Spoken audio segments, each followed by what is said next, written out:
Hello guys, and welcome back to another video on the BMW 130i today. And today we're going to be talking about the common problems on the BMW N52 engine. Now then, bear in mind this is the earlier N52 engine with the magnesium valve cover. Now the later N52 engine has the plastic valve cover, but the problems that I'm going to be talking about in this video pretty much cover both engines. Now then, the first common problem that I'm going to be talking about, and this is going to be especially important for the 30i owners, so the 130i, 330i and 530i owners, and this is to do with the Dissectors valves. Now, because this is the 3-stage manifold, this has 2 Dissectors valves on, which one is located just there, just above the throttle body, and the other is located just down here. Now essentially what happens with the Dissectors valves is that they can actually end up failing and falling into your intake manifold. So the Dissectors valve itself is essentially like a butterfly valve, and because it is only plastic, it can actually end up coming loose and then falling into your intake manifold. Now typically they don't tend to make their way down into your intake ports, but if the valve itself broke up, or if the pin holding the valve in managed to break up, then it can make its way down into your intake ports, and then you are looking at possibly complete engine failure. At the very least you're looking at damaged valves and a damaged cylinder.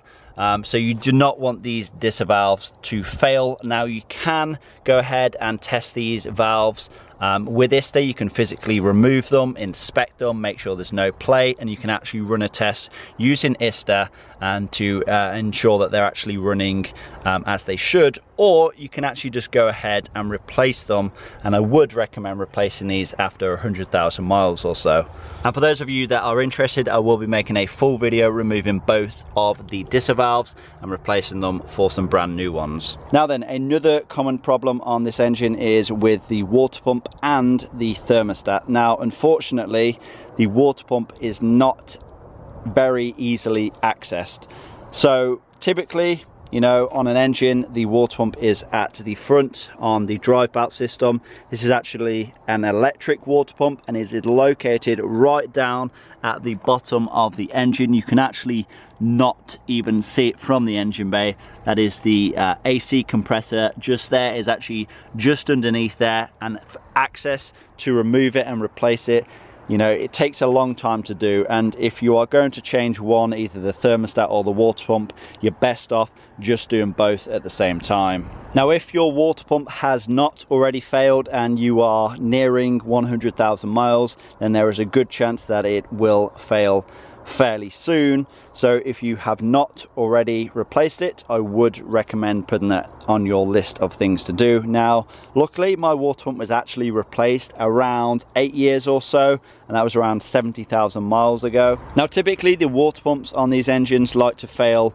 around the 100,000 mile mark. So if you have reached 100,000 miles and you are still on your original water pump, then I would recommend putting it on your list of things to do. Now luckily my water pump had already been replaced, but that was around 8 years ago, and I'm pretty sure that my thermostat has failed open because I cannot reach above 80 degrees Celsius. So I will in fact be replacing the water pump again, as well as the thermostat. So that is just another video yet to come on this engine, and I'll be doing the entire process step by step, including how to do a coolant flush after we've done as well. So if you're interested in seeing the removal and replacement of the water pump and the thermostat, then I recommend you stick around. Now then, the next common problem on this engine is with the oil filter housing and the oil cooler, which is actually at the front just here.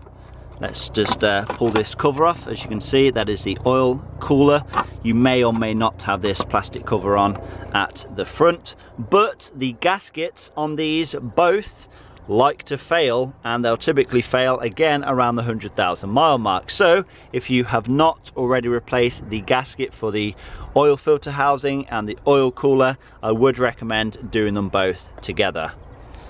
And again, that is another something that I will be doing at some point, and of course I'll be covering the entire video step by step how to do the complete process. Another common problem then is with the Vanna Solenoids, and they are located just down here at the front. There is one for the intake side and one for the exhaust side. Now if these fail, you are going to notice a significant loss in power. These are responsible for advancing your timing and ensuring that you're getting the full power out of your engine. Now this particular engine produces 265 brake horsepower. If you have the 25i or the 28i, it will be a little bit less, down to the fact that you do not have the 3-stage manifold, but it is still critical that you keep these Vanna solenoids in tip-top condition. These are very, very critical to the working of your Vanna system. Now, if you are going to be replacing these, which you cannot go ahead and clean these, if these fail, they just need to be replaced. If you are going to be replacing them, then I would recommend either genuine BMW or a OEM equivalent like a Febby Bilstein or something like that. I wouldn't recommend cheaping out and getting the 2 solenoids for $30 or whatever it is. Honestly, you'll just have these same problems over and over again. So if you do notice that you are having a rough running or rough idle, there's a good chance that the Vanna solenoids down here at the front is to blame. And that is also something that I will be replacing pretty soon. Now another common problem on this engine is the valve cover gasket leak. Now then, what tends to happen is the valve cover will tend to leak down here, and it's typically on the exhaust side, which is the side that you can see the most. You can't really see down on the intake side too well, but you'll typically notice it first on the exhaust side, and you may get some oil dripping down onto your exhaust, and in that case you'll tend to smell it in the cabin of the car.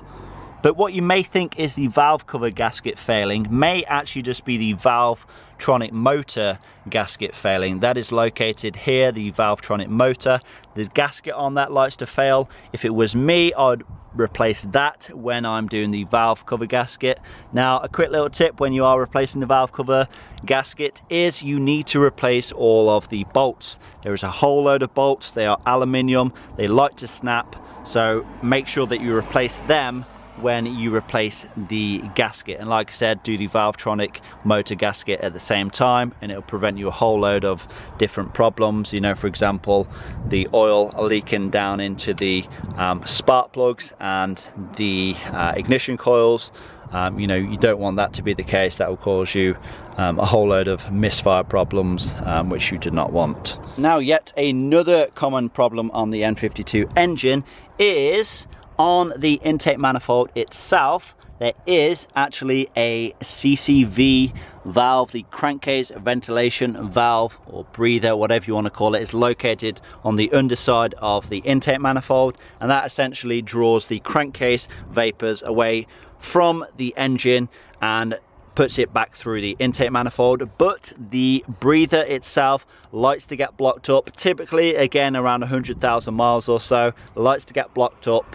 And when it does get blocked up, it will increase the pressure in your crankcase, and that is actually one of the main reasons why your valve cover gasket tends to fail. And so essentially you want to ensure that your crankcase ventilation system is nice and clean, and the crankcase vapors can flow through nice and easily. And you can attempt to remove it and clean out any oil that is blocking up the CCV, but in my opinion you should actually just go ahead and replace the whole system, including all of the pipework, as it isn't very expensive. Now then, the final common problem for the N52 engine, and this is probably the most common problem on this engine, and this is the infamous N52 ticking noise. Now, the reason that you get a ticking noise on this engine, and is typically from cold, is essentially the oil is not lubricating the hydraulic lifters. Now, I did actually make a full video explaining why this is the case, but essentially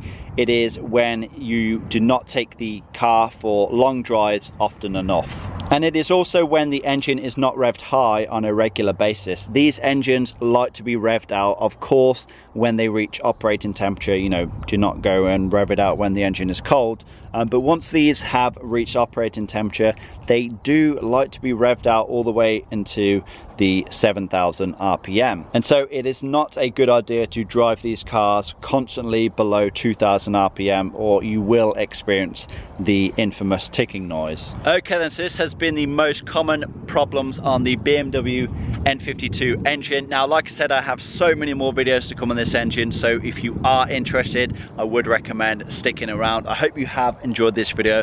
I hope you've learned something. Please give it a like, leave a comment down below, subscribe if you have not already done so, and I will see you in that next one. Peace.